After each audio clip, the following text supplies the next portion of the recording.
ఏమిటే వీధి గుమ్మం తెరిచిపెట్టావు? రోజు చెప్పాలా నీకు? ముందెళ్ళ తలుపేసిరా. అత్తయ్య అది ఏమిటి?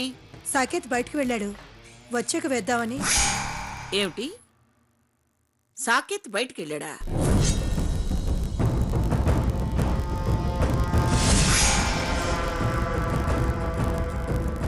ఏ టైంలో ఎందుకు వెళ్ళాడే? తెలీదు అత్తయ్య. ఏమయ్యా, వాడు ఎక్కడికి వెళ్ళాడు? వాడు వెళ్ళటం నేను చూడలేదే. ఎప్పుడు దేని మీద శ్రద్ధ పెట్టారు గనక ఇప్పుడు వాడి మీద పెట్టడానికి?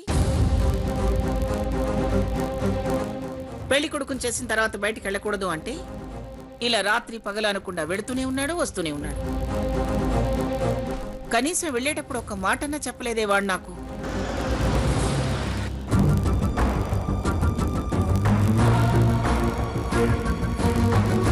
అదిగో వచ్చాడులే. సాకేత్, ఈ టైంలో ఎక్కడికి వెళ్ళావురా? సీత వాళ్ళ ఇంటికి.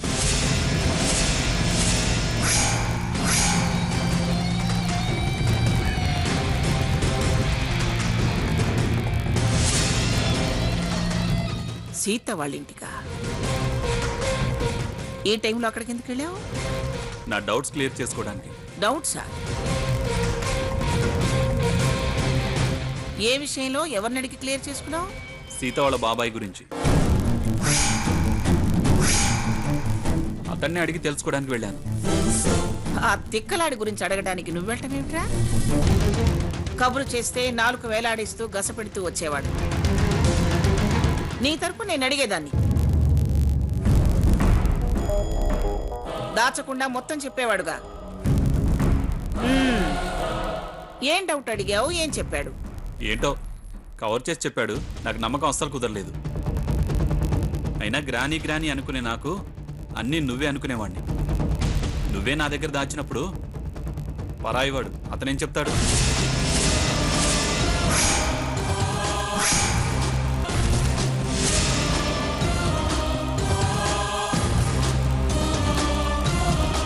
ఇక్కడ అక్కడ ఎవరు చెప్తున్నారని అతను చెప్పడానికి ఎవరు నిజం చెప్పట్లేదు. ఏమిట్రా సాకేత్, కొత్తగా మాట్లాడుతున్నావేమిటి? నువ్వు కొత్తగా సీక్రెట్ మెయింటైన్ చేస్తున్నావు కదా. సాకేత్,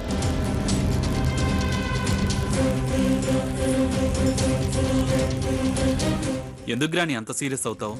సీరియస్ కాక మరింకేమవుతాన్రా? నీ దగ్గర నేనేదో దాచిపెట్టినట్టు. నీ దగ్గర దాచాల్సినంత రహస్యం నా దగ్గర ఏమీ లేదు. ఏం లేదా? అన్నీ ఓపెన్ గానే చెప్తున్నావా? అవును. అబద్ధం.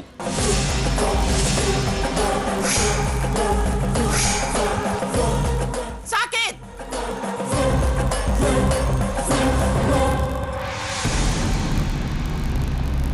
నన్ను అబద్ధం అంటావా? అబద్ధం కాబట్టే అంటున్నాను. తప్పుగా మాట్లాడుతున్నావురా. ఎవరి మీదో కోపం నా మీద ప్రదర్శిస్తున్నావు. నిన్ను ప్రాణం కంటే ఎక్కువగా చూసుకుంటాను. అలాంటిది ఎవరి మీదో కోపం నీ మీద చూపించడం ఏంటి? నువ్వు మాట్లాడే మాటల్ని బట్టి నేను అలా అనాల్సి వచ్చింది. నువ్వంత రహస్యంగా చేసిన విషయాన్ని బట్టే నేను అలా మాట్లాడుతున్నాను. మళ్ళీ అదే మాట? అసలు నేనేం చేశానురా? నువ్వు లాయర్ని పిలిపించి అంత రహస్యంగా గదిలో మాట్లాడిన విషయం ఏంటి?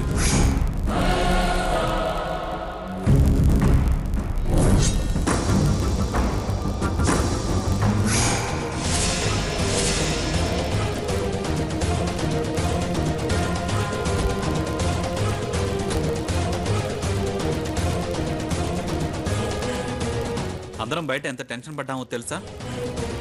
లాయర్ గారు వెళ్ళిపోయిన తర్వాత అయినా ఫలానా విషయం గురించి పిలిపించాను అని చెప్పావా?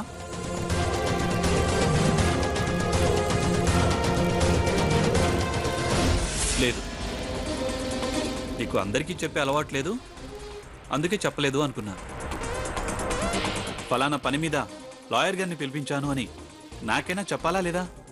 ఎందుకు అంటే అది నాకు కూడా చెప్పకూడని రహస్యమనేగా.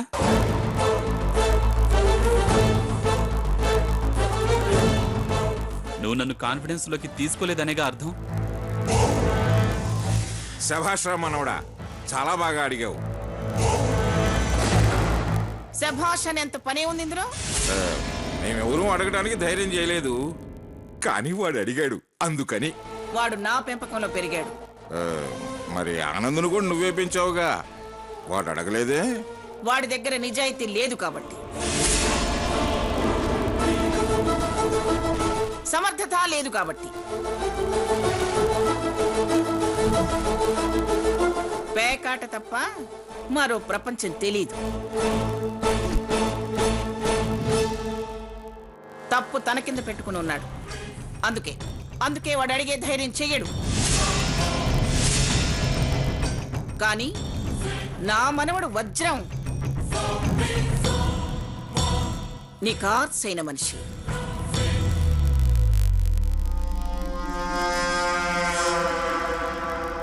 అన్ని విధాలా వాణ్ణి తీర్చిదిద్దాను. చక్కగా అన్ని రంగాలలో అభివృద్ధి చెందాడు.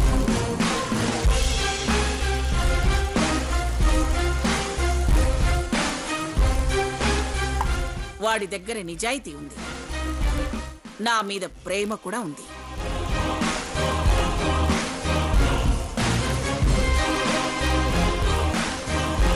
అందుకే నిర్భయంగా అడగలిగాడు. ఈ దొంగ తిరుగుడు విషయాలు ఎందుకులే గాని, ముందు వాడు అడిగిన దానికి సమాధానం చెప్పు.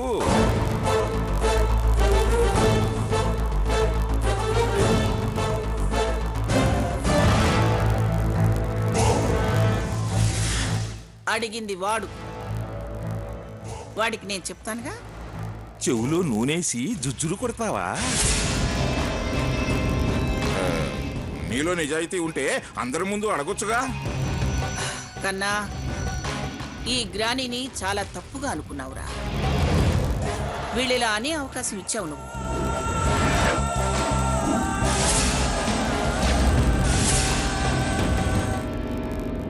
తప్పు అనుకోలేదు గ్రాని. నాకెందుకు గ్రాని చెప్పలేదు అని బాధతో అంటున్నాను. శుభకార్యం తలపెట్టిన ఇల్లురా. నిన్ను పెళ్లి కొడుకును కూడా చేశాను.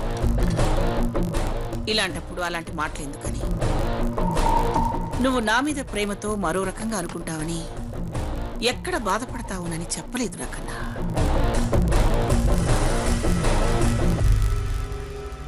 ఇదిగో దాటేయాలని చూడకు మంగ. ఎందుకు చెప్పలేదో చెప్పు. నేను వాడికి చెప్తానన్నాను కదా. అంటే అది మాకు వ్యతిరేకమైన విషయమా? మేము తప్పు పట్టే సంగత? నువ్వు కూడా నన్ను తప్పు పట్టేంతటి వాడివైపోయావా? ఇలా మాటలతో దబాయించి అందరి నోళ్ళు ముయించాలని చూడకు. వాడు అందరి ముందు నిన్ను అడిగాడు, నువ్వు అందరి ముందు చెప్పు. చెప్పు గ్రాని. తర్వాత నువ్వు నాకు చెప్పినా అది నాకు మాత్రమే తెలిస్తే నన్ను కూడా తప్పుగానే అనుకునే అవకాశం ఉంది. అవును, వాడు చెప్పింది కరెక్ట్. ఏమిటి? వాణ్ణి మెచ్చుకుంటూ నన్ను రెచ్చగొడుతూ నాతో చెప్పించాలనే? ఈ డిస్కషన్ అంతా ఎందుకు గ్రాని? చెప్తే సరిపోతుందిగా. ఖచ్చితంగా చెప్పాలంటావా? అవును, చెప్పి తీరాలి. ఆ మాట వాణ్ణి అన్నివ్వండి. వాడు అనకపోతే తప్పించుకుందామనే.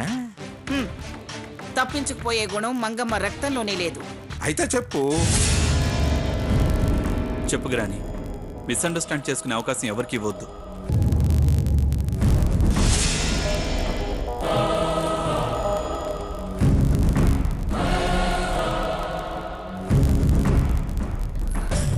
అందరూ అంటే అంత పట్టించుకోనరా.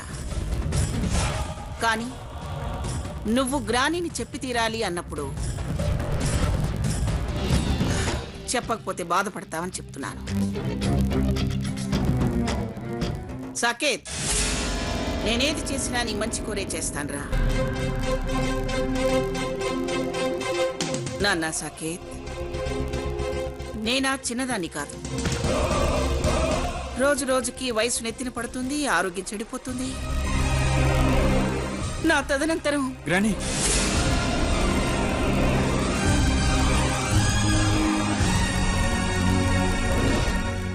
నన్ను చెప్పనివ్వరా?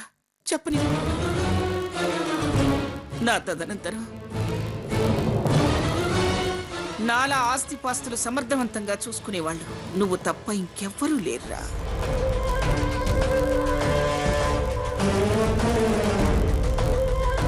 నీకా 100 వ్యాపారాలు, కోట్ల టర్నోవరు, క్షణం తీరికుండదు.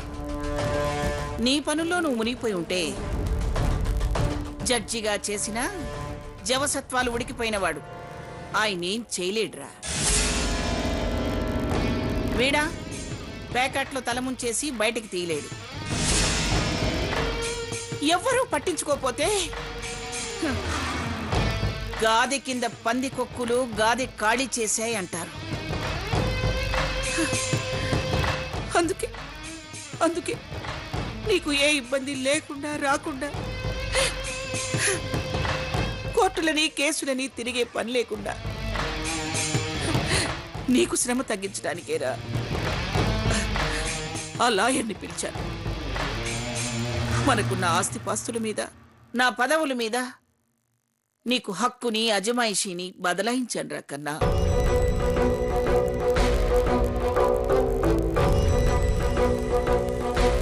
బదలాయించాను అంతే. ఇలాంటి మాటలు కళ్యాణం దిద్దుకున్న నీకు చెప్పడం, నిన్ను బాధ పెట్టడం ఇష్టం లేకే నీకు చెప్పలేదు రా కన్నా, చెప్పలేదు.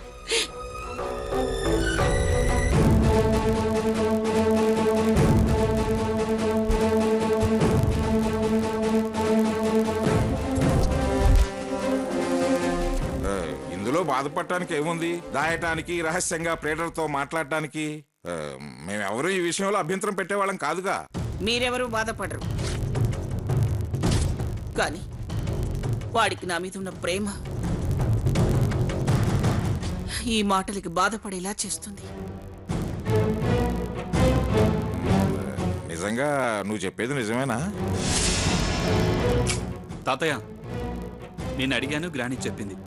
ఇంక ఈ విషయంలో చర్చ అనవసరం.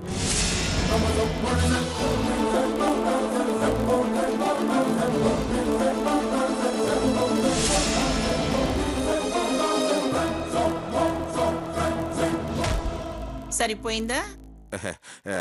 వాడికేమంత నమ్మకం కుదిరినట్లు లేదులే. మీ భ్రమ. వాడు అనవసరంగా గ్రానీని హట్ చేశానన్న బాధతో వెళ్ళాడు. అలాగా? మేము నీలాగా ఆలోచించలేములే. అందుకేగా జీ హుజూర్ అనే దగ్గరే ఉన్నారు మీరు.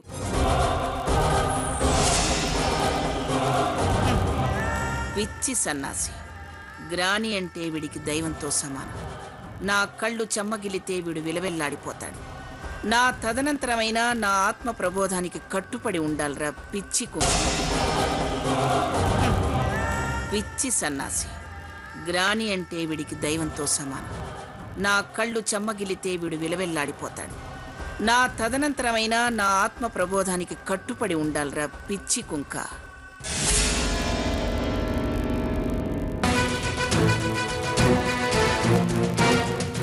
అక్కడికి వెళ్ళాడికి ఫూల్నయ్యాను. ఇక్కడ గ్రానీని టచ్ చేసి చర్చ పెట్టాను. అక్కడ ఇక్కడ నాకంత నమ్మకంగా అనిపించట్లేదు. ఏంటిదంతా?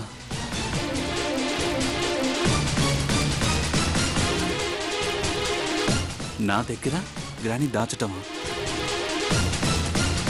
అమ్మా నాన్న ప్రేమ వాడికి పంచటమా?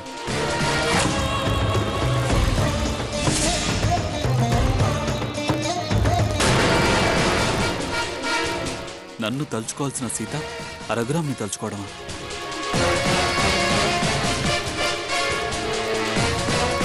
వాడు అబద్ధమే చెప్పినట్టు అనిపిస్తోంది.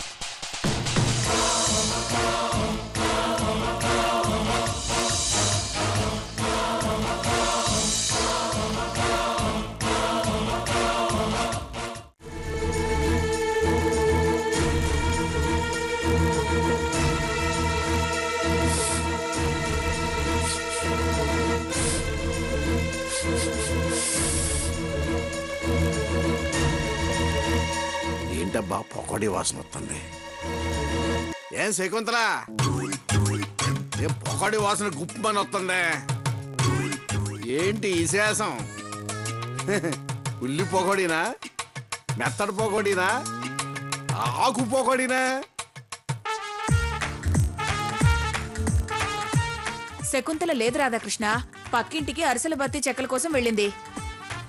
అలాగా పకోడీ వాసన చూసి అదే చేస్తుంది అనుకున్నా.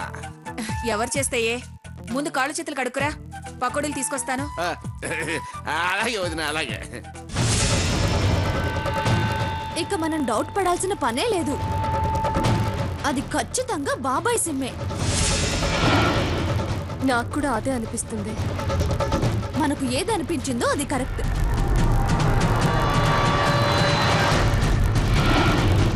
మన ల్యాండ్లైన్ నంబర్స్ అన్ని ఆ సిమ్లో ఉన్నాయి. బాబా ఫోన్ చేసింది ఆ నంబర్కే. అది ఎక్కడ పోయిందో తెలియక మన ల్యాండ్లైన్ నుంచి ఆ నంబర్కి ట్రై చేశారంటే బాబాయ్ తప్ప మరొకరు కాదు. బాబాయే అని కన్ఫర్మ్ అయింది. ఇప్పుడేం చూద్దాం? ఆయన ఎలా మనల్ని ఇబ్బంది పాలు చేయాలనుకున్నాడో అలాగే అదే నెంబర్తో మనం ఆయన్ని టార్చర్ పెట్టాలి. నలుగురులో తప్పైందని అమ్మ నాన్న కాళ్ళు పట్టుకోవాలి. అమ్మమ్మ గారి కాళ్ళు బావ కాళ్ళు పట్టుకునేలా చేయాలి. ఆయన చిచ్చు పెట్టాలని చూశాడు, మనం మంటలు మండించాలి. అమ్మా నాన్న బాధపడతారేమోనే. మనం ఇలా ఆలోచిస్తూ కూర్చుంటే ఆయన గారు అలా రెచ్చిపోతూ ఉంటాడు. కౌంటర్ అటాక్ ఇస్తే గాని కంట్రోల్లో ఉండడు. అక్క, నువ్వేం భయపడకు, బాబాయ్ సంగతి నేను చూసుకుంటాగా, నాకు వదిలే. అమ్మని అమ్మ, సిమ్ కార్డు ఏళ్ల చేతిలో పడిందా? దీన్ని గాని నేను గాని మళ్ళీ దక్కించుకోకపోతే మన బతుకు బస్ స్టాండే. వీళ్ళు ఈ ఇశాను రేంజ్ తీసుకెళ్ళిపోతారు. రాధాకృష్ణ, రాధాకృష్ణ, కౌంటర్ అటాక్ ఇస్తే గాని కంట్రోల్లో ఉండడు. అక్క, నువ్వేం భయపడకు, బాబాయ్ సంగతి నేను చూసుకుంటాగా, నాకు వదిలే. అమ్మని అమ్మ, సిమ్ కార్డు ఏళ్ల చేతిలో పడిందా? దీన్ని గాని నేను గాని మళ్ళీ దక్కించుకోకపోతే మన బతుకు బస్ స్టాండే. వీళ్ళు ఈ ఇశాను రేంజ్ తీసుకెళ్ళిపోతారు. రాధాకృష్ణ, రాధాకృష్ణ.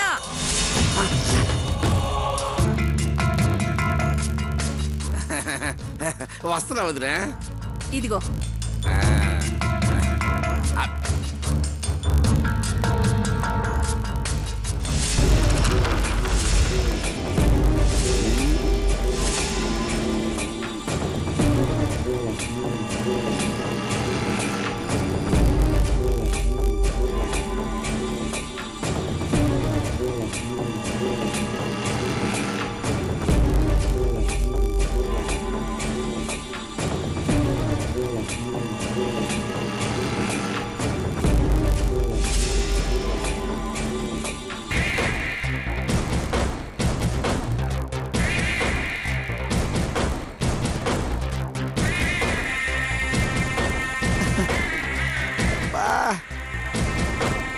వదిన, ఇక్కడ ఫ్యాన్ తిరగట్లేదు, ఒక్కుపోతుంది.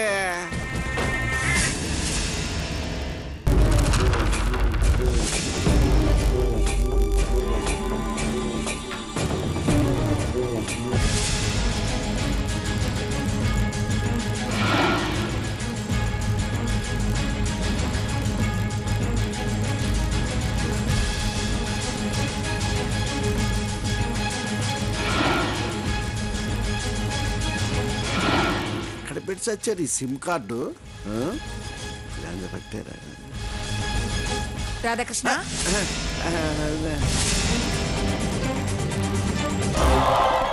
ఆ